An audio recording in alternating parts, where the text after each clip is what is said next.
प्रिय विद्यार्थियों, BA part first paper second Bharat का इतिहास में आपके टॉपिक चल रहा था सिंधु घाटी सभ्यता।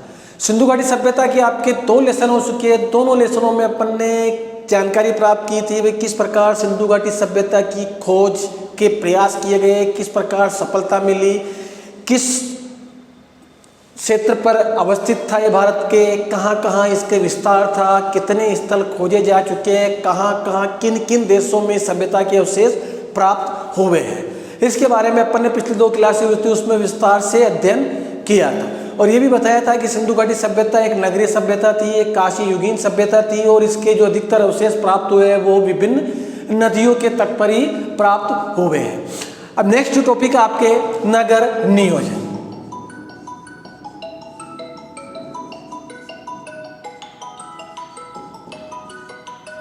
सिंधु घाटी सभ्यता में आपके जो नेक्स्ट टॉपिक है वो है नगर नियोजन।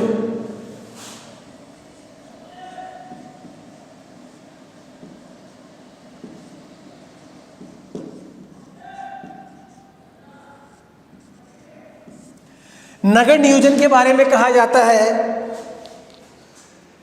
कि नगरों का जो निर्माण किया जाता था एक ग्रिड पद्धति के आधार पर किया गया था। एक जाली के नुमान एक शतरंज का जो आकार होता है उसके समान नगरों का निर्माण किया जाता था।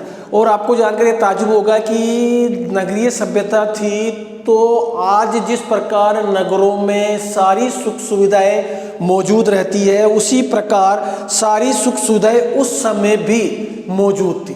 वही वैभवपूर्ण जीवन, आराम भरा जीवन, आदि बड़े बड़े मकान, हालांकि वो कच्ची मिट्टी के ही थे, कुछ पक्के भी थे, लेकिन जो आज हम नगरीय महत्व देखते हैं वो उस समय वही वैसी ही कंडीशन थी। लोगों का जो जीवन स्तर था वो बिल्कुल उन्नत था, उन्नत स्तर पर था।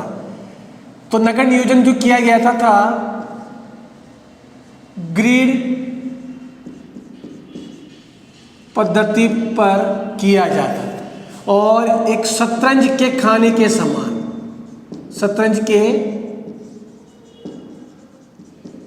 आकार पर। उदाहरण के तौर पर जैसे ये ग्रिड पद्धति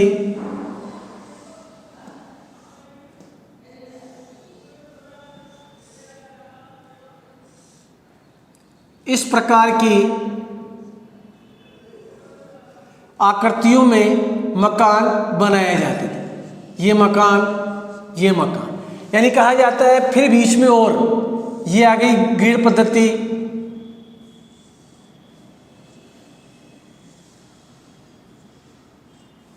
इस प्रकार नगरों का निर्माण किया जाता था। ये प्रमुख विशेषता थी सिंधु घाटी सभ्यता की। और दूसरा है शहरों का विभाजन।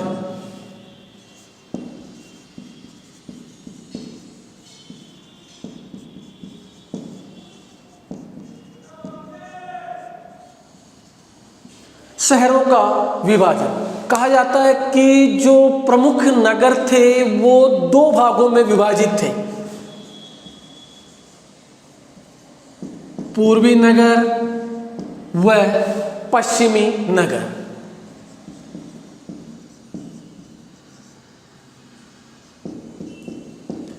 दो भाग थे नगरों, जिसमें देखिए पूर्वी नगर या जो निम्न स्थल होता था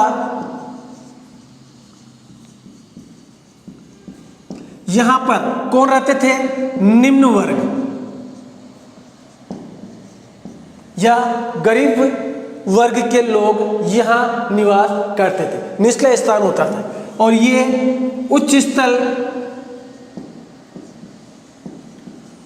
होता था और यहां कौन रहते थे? धनी वर्ग के लोग यहां पर निवास करते। इस प्रकार नगरों का विभाजन प्रमुख 2 भागों में होता था, पूर्वी व पश्चिमी नगर। नेक्स्ट है, और यहाँ ध्यान सबसे बड़ी बात यह है कि सिंधु घाटी सभ्यता की जो अधिकांश स्थल थे वहां पर 2 भागों में ही नगरों का विभाजन होता था। लेकिन धोलावीरा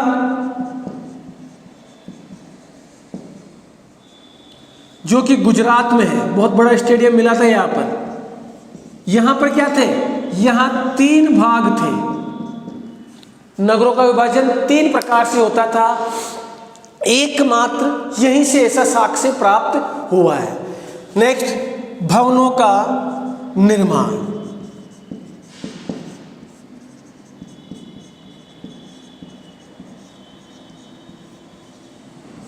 भवनों का जो निर्माण किया जाता था, ये जो ग्रिड पद्धति थी, इसी के आधार पर निर्माण किया जाता था। और सबसे बड़ी बात ये थी कि मकान जो होते थे वो सड़कों के किनारे पर ही मकान होते थे, लेकिन मकानों का जो मुख्य दरवाजा होता था वो दरवाजा मुख्य सड़क की ओर ना खुलकर गलियों में खुलता था। ये सबसे महत्वपूर्ण विशेषता यहाँ के भवनों के निर्माण की थी। क्या विशेषता, दरवाजा मुख्य सड़क की ओर ना खुलकर गली में ही खुलता था, जो मुख्य दरवाजा होता है। जैसे हम अपन मकान बनाते हैं तो दरवाजा मुख्य सड़क की ओर रखते हैं, मुख्य मार्ग की ओर रखते हैं, लेकिन यहाँ पर क्या होता था, गलियों की ओर रखा जाता था। इसके अलावा कहा जाता है कि इसके पीछे कारण ये था कि हो सकता है कि स्वच्छ हवा प्राप्त करने के लिए, हो सकता है कि सड़क की ओर से प्रदूषित हवा प्राप्त होती हो तो वो दरवाज़ा गली में रखते थे। इसके अलावा चोरी चकारी का डर था तो वह दरवाज़ा गली में रखते थे, कोई भी कारण हो सकता है। इसके अलावा भवनों का निर्माण जो होता था वो कच्ची व पक्की ईंटों से, यानी दोनों ही प्रकार की ईंटों का निर्माण किया जाता था भवनों के निर्माण में। और ईंटों की जो साइज होती थी 1 अनुपात, या यूं कह सकते हैं 4:2:1, ये हो गई लंबाई, चौड़ाई और ये मोटाई। ये इस प्रकार एक ईंटों का अनुपात था। और ईंटें मिट्टी की बनी होती थी और कहा जाता है कि उन्हें पक्की करने के लिए आग में तपाया भी जाता था। एक तो ये हो गई भवन निर्माण में कच्ची पक्की ईंटें, ईंटों का आकार ये हो गया। और दरवाजे कहाँ खुलते थे, दरवाजे मुख्य मार्ग पर ना खुलकर गली में खुलते थे। ये दूसरी विशेषता। नेक्स्ट है आपके दरवाजे आई गए इसमें जो मुख्य आते थे। इसके अलावा कहा जाता है कि जो लोथल था, यहाँ पर जो लोथल था, लोथल में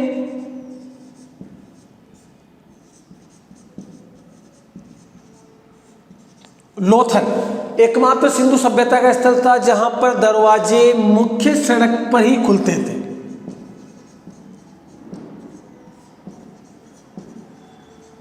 मुख्य सड़क पर ही खुलते थे। रिपीट कर रहा हूं प्लीज, नगर नियोजन ग्रिड पद्धति पर आधारित था। यह बता दिया मैंने मानचित्र, आकार के साथ शतरंज के आकार, और मकान जो सड़क के किनारों पर बनाए जाते थे। शहरों का विभाजन 2 भागों में होता था, पूर्व व पश्चिमी नगर, जहां पर निम्न वर्ग व धनी वर्ग निवास करते थे। सिर्फ और सिर्फ धोलावीरा जो गुजरात में है वहां से 3 भाग प्राप्त हुए हैं। इसके अलावा भवनों का निर्माण कच्ची व पक्की ईंटों से होता था, जिसकी साइज 4:2:1 थी। दरवाजे मुख्य मार्ग की ओर ना खुलकर गली में खुलते थे। सिर्फ और सिर्फ लोथल जो कि गुजरात में है, यहाँ से दरवाजे मुख्य सड़क की ओर ही खुले हुए मिले हैं। नेक्स्ट है आपके सिंधु घाटी सभ्यता की जो एक और महत्वपूर्ण विशेषता थी वो ये थी कि सिंधु घाटी सभ्यता में गंदे पानी की समुचित निकासी का प्रबंध किया गया था। जिस प्रकार आज हम देखते हैं कि अपने घर के बाहर ही कई दफा नालियां पैक हो जाती है, गंदा पानी बाहर निकलकर सड़कों पर फैल जाता है, और गांव में विशेष तौर पर इस दृश्य को देखना आम बात होता है। तो कहा जाता है कि सिंधु घाटी सभ्यता के दौरान ऐसी समस्या नहीं थी। सबसे महत्वपूर्ण विशेषता है इसकी गंदे पानी की समुचित निकासी। तो नेक्स्ट पॉइंट है आपके गंदे पानी की समुचित निकासी।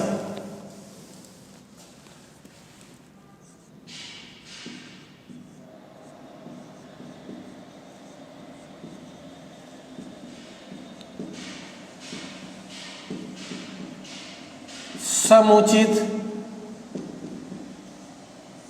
निकासी कहा जाता है कि जो सड़कों नालियों का जो निर्माण किया जाता था, तो नालियों का निर्माण इस प्रकार किया जाता था, जैसे नाली जा रही है, नाली जाने के पश्चात एक बड़ा खड्डा होता था,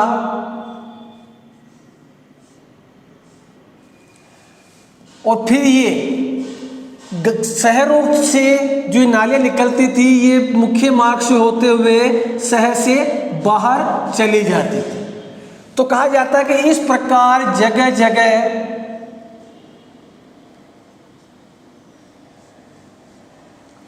ब्लॉक होते थे, खड्डे होते थे। तो क्या होता था कि गंदा पानी बहता, अगर कचरा हो गया, कचरा इस खड्डे में आकर गिर जाता। तो क्या होता, कचरा, नाले किसी पे एक होती है कचरे से, अब कचरा इन खड्डों में गिर जाता और पानी निर्बाध रूप से बहता ही रहता नालियों में। और समय समय पर इन खड्डों की सफाई भी वहाँ के कर्मचारियों द्वारा की जाती थी, ताकि ये खड्डे भी कचरे से भरे नहीं। इस प्रकार गंदे पानी को समुचित रूप से शहर से बाहर निकाल दिया जाता था। यहाँ पर धोलावीरा जो था, जो कि गुजरात में है, यहाँ से जो नाली मिली है वो लकड़ी की नाली प्राप्त हुई है। और नालियाँ जो होती थी ये कच्ची पक्की ईंटों से, मिट्टी से बनी होती थी। सड़कें भी जो थी, सड़की के बारे में कहा जाता है कि सड़कें भी मिट्टी की बनी हुई होती थी, और बिल्कुल मजाल है कि वहां पर कोई कचरा भी नजर आ जाए। इसके पश्चात है विशिष्ट इमारतें।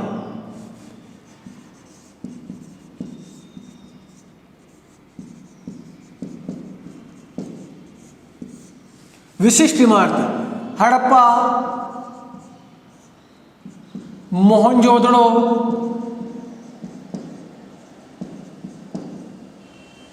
दोनों ही पाकिस्तान में।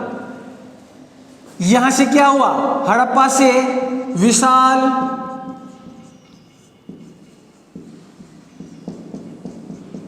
अन्नागार यानी भंडार गृह, अनाज को रखने के लिए मुसीबत के समय जरूरत पड़ जाए। मोहनजोदड़ो विशाल स्नानागार। हड़प्पा में जो मिले हैं विशाल अन्नागार, वो कहा जाता है कि सड़कों के दोनों तरफ इस प्रकार की आकृति में अन्नागार प्राप्त हुए हैं हड़प्पा से अनाज रखने के लिए। और मोहनजोदड़ो में जो विशाल स्नानागार, जहां मतलब एक से अधिक व्यक्ति सामूहिक रूप से स्नान करते थे, वो प्राप्त हुआ है। और आपको जानकर ताज्जुब होगा कि आज हम देखते हैं कि स्विमिंग पूल है, वहाँ जाते हैं तो वहाँ कपड़े चेंज करने के लिए अलग से रूम होता है, सारी सुविधाएं होती है वहाँ पर। उसी प्रकार मोहनजोदड़ो से जो विशाल स्नानागार प्राप्त हुआ है, वहाँ से कमरे भी प्राप्त हुए जहाँ कपड़े चेंज किया जाते थे। तो ये थी विशिष्ट इमारत। इसके बाद है धार्मिक मान्यताएं। धार्मिक मान्यताओं के बारे में कहा जाता है कि ये बहुदेववादी थे।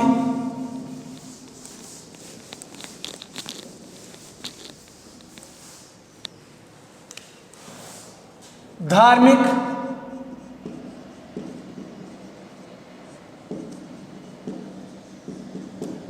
मान्यताएं, धार्मिक मान्यताएं बहुदेववादी यानी एक से अधिक देवताओं की पूजा आराधना क्या करते थे, जिसमें जैसे एग्जाम्पल फॉर शिव पूजा, प्रजनन शक्ति की पूजा, लिंग पूजा,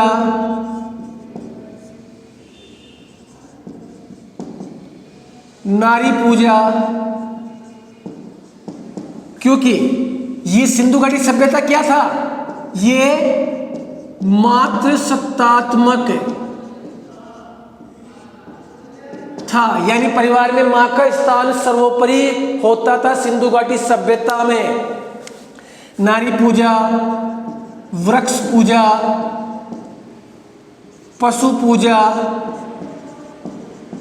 पशुओं में बैल, कुब्बड़ वाला आदि की उस समय पूजा की जाती थी। आज भी वृक्ष पूजा होती है, तुलसी, पीपल, नीम आदि की। ये किसकी देन है? ये सिंधु घाटी सभ्यता की ही देन है। इस प्रकार सिंधु घाटी सभ्यताएं बहुदेववादी थे। इसके अलावा मृतक संस्कार,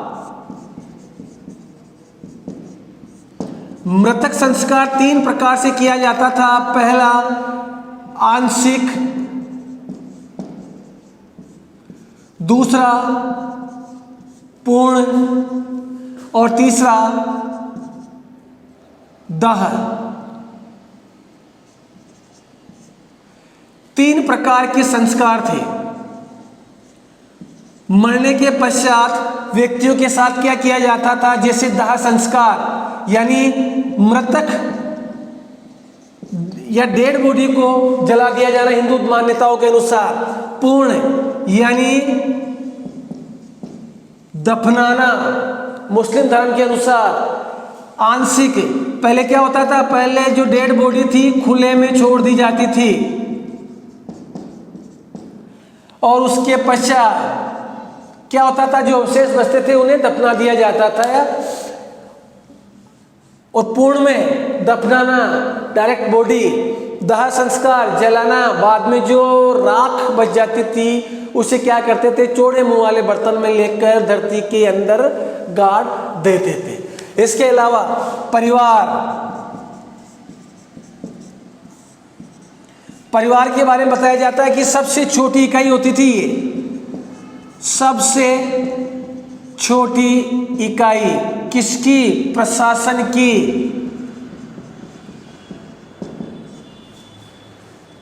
सबसे छोटी इकाई। और परिवार कौन सा था? परिवार मातृसत्तात्मक।